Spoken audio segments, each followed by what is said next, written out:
और खबर ऐसी है जो चौंकाने वाली है। उड़न तश्तरी के पीछे रफाल लगा दिया गया है। उड़न तश्तरी का नाम आपने सुना होगा। कुछ इस तरह की उड़न तश्तरी जो भारत में देखी गई, भारत के आसमान में देखी गई। अगली तस्वीर दिखाइए जरा। ये आप देख रहे हैं, ये उड़ते हुए जो नजर आ रही है, ये बताया जा रहा है ये क्या चीज अचानक ये गायब हो गई है। फुल स्क्रीन लीजिए जरा इसको। ये आप देख रहे हैं, ये उड़न तश्तरी बताई जा रही है जो भारत में देखी गई और इसके पीछे रफाल विमान लगा दिए गए। और ये आप देख रहे हैं इंफाल एयरपोर्ट की तस्वीर, मणिपुर के इंफाल में इसे देखा गया। आइए मैं आपको दिखाऊं। जैसे ही जानकारी मिली उसके बाद एक्शन हुआ, लेकिन किस जगह पर इस यूएफओ को देखा गया है ये आप देख रहे हैं। ये मणिपुर का नक्शा है और इंफाल एयरपोर्ट पर इस तरह की उड़न तश्तरी देखी गई। और जैसे ही जानकारी मिली वैसे ही कि भारत में एक यूएफओ आया है। यूएफओ मतलब वो अनजान उड़ती हुई वस्तु जिसके बारे में कोई जानकारी नहीं। देखिए जरा उसके बाद क्या हुआ।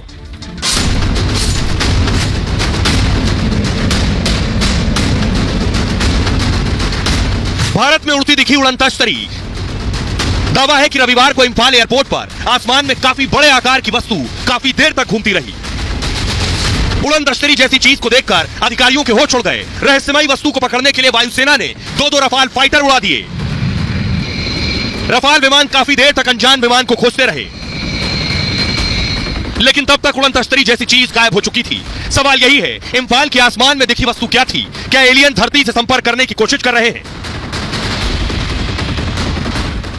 आइए आपको बताता हूं, भारत में यह उड़न तश्तरी किसने देखी सबसे पहले, कैसे जानकारी मिली और उसके बाद कैसे खबर दी गई। ये इसलिए बड़ी खबर है क्योंकि इससे पहले इस तरह की जानकारी नहीं मिली। ये आप देख रहे हैं, ये इंफाल एयरपोर्ट है। 19 नवंबर को मणिपुर के इंफाल में रहस्यमयी वस्तु दिखी। इंफाल एयरपोर्ट के ऊपर यूएफओ उड़न तश्तरी जैसी चीज दिखी। यूएफओ यानी अनआइडेंटिफाइड, यानी जिसे पहचाना ना जा सके, फ्लाइंग ऑब्जेक्ट, उड़ती हुई चीज। दावा है कि यूएफओ जैसी वस्तु करीब 1 घंटे तक उड़ती रही। दोपहर 2:30 बजे सीआईएसएफ के जवानों ने आसमान में उड़न तश्तरी के बारे में जानकारी दी। सीआईएसएफ यानी केंद्रीय औद्योगिक सुरक्षा बल। एयरपोर्ट की जो सुरक्षा की जिम्मेदारी है वो अमूमन सीआईएसएफ के हाथ में होती है। सीआईएसएफ के जवानों ने पूरी जानकारी एटीसी के अधिकारियों को दी, यानी एयर ट्रैफिक कंट्रोल को जानकारी दी कि आसमान में कोई चीज उड़ रही है।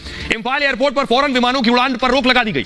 एयर इंडिया की 2 और इंडिगो की 1 फ्लाइट को लैंडिंग की इजाजत नहीं दी गई एयरपोर्ट पर। इंफाल आने वाली 2 फ्लाइट्स कोलकाता डाइवर्ट कर दी गई फौरन। उड़ान पर रोक लगने से करीब 1000 यात्री प्रभावित हुए। कुछ यात्रियों को विमान के अंदर ही 3 घंटे तक इंतजार करना पड़ा। इंफाल एटीसी ने यूएफओ देखने की जानकारी वायुसेना को दी। सुरक्षा कारणों से एयर स्पेस का पूरा नियंत्रण वायुसेना को उस वक्त दे दिया गया, यानी वायुसेना को जानकारी दी गई। हमारे साथ एक्सपर्ट सृजन पाल जुड़ रहे हैं। सृजन पाल जी, जरा दर्शकों को बताइए कि ये यूएफओ, पहली बार सुना है कि भारत में यूएफओ देखने को मिला। ऐसी कोई चीज होती है? ऐसा संभव है, मुमकिन है? अंतरिक्ष विज्ञान की दृष्टि से अगर हम देखें तो हमें यह नहीं पता, आज तक हमारा कोई ऐसा संपर्क नहीं हुआ है किसी और ग्रह पर रहने वाले किसी भी जीव जंतु से। तो हमें नहीं पता कि एलियंस होते भी हैं या नहीं होते, और अगर होते हैं तो किस प्रकार के होते हैं इसका भी अनुमान लगाना मुश्किल है। और अगर ये नहीं पता तो हमें ये भी नहीं पता कि उनकी टेक्नोलॉजी कितनी एडवांस हो सकती है, क्या वो यहाँ तक आ सकते हैं या नहीं। लेकिन एक चीज ध्यान देने, अगर हम आंकड़ों की बात करें तो ये ध्यान देने वाली बात है कि पूरे ब्रह्मांड में लगभग 2 ट्रिलियन यानी कि 2000 अरब ग्रह हैं, कम से कम, इससे ज्यादा ही होंगे। यानी कि 2 के बाद 12 शून्य लगाइए, इतने ग्रह हैं। इनमें से क्या कुछ ग्रह ऐसे हो सकते हैं जो हमारी पृथ्वी जैसे हों? तो अगर ऐसा कोई ग्रह हो जहां पर एलियंस रहते हों और वो हमसे टेक्नोलॉजी में आगे हों, तो संभव है कि वो हमसे कम्युनिकेशन स्थापित करने की कोशिश करें। तो सृजन पाल जी कह रहे हैं कम्युनिकेशन स्थापित करने की कोशिश करेंगे। और क्या ऐसा किया? जैसे ही एटीसी और वायुसेना को पता चला, देखिए फौरन रफाल विमान को उड़ा दिया गया। रफाल विमान यूएफओ के पीछे भेजे गए कि क्या कोई उड़न तश्तरी है। ये सोचिए, ये सब कुछ हिंदुस्तान में हो रहा था, भारत में। एटीसी से जानकारी मिलने के बाद वायुसेना फौरन अलर्ट पर आ गई। पश्चिम बंगाल के हाशिमारा एयरबेस पर रफाल विमान तैनात है। वायुसेना ने फौरन एक रफाल विमान को इंफाल के लिए रवाना किया। फाइटर जेट ने आसमान